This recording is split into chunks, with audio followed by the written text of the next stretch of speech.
விண்மீன் நகரில் அழகிய நெசவாளி பெண் ஒருத்தி வாழ்ந்து வந்தாள். அவளுக்கு வானவில்லின் நூலிழைகளைக் கொண்டு ஒரு அற்புதமான துணியை நெய்ய வேண்டும் என்ற பெரிய கனவு இருந்தது.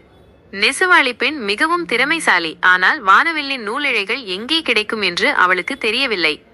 அவள் ஒவ்வொரு நாளும் சூரிய உதயத்திற்கு முன் எழுந்து நூற்பு சக்கரத்தை எடுத்துக்கொண்டு வண்ணமயமான நூல்களை உருவாக்க முயற்சி செய்தாள்.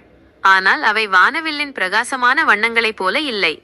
அவள் மனம் தளரவில்லை.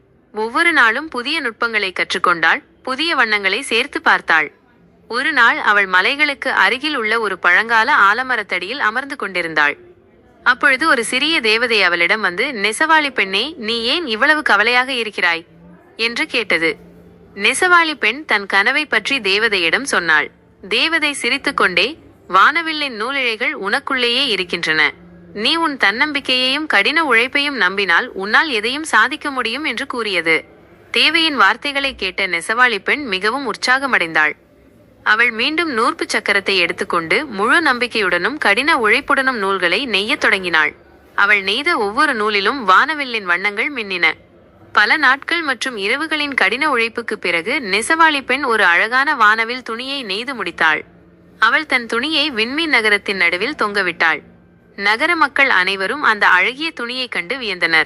நெசவாளி பெண்ணின் கதை குழந்தைகள் மத்தியில் பரவி அவர்கள் தங்கள் கனவுகளை பின்தொடர ஊக்குவித்தது. நீதி, தன்னம்பிக்கையும் கடின உழைப்பும் இருந்தால் எந்த கனவையும் நனவாக்க முடியும்.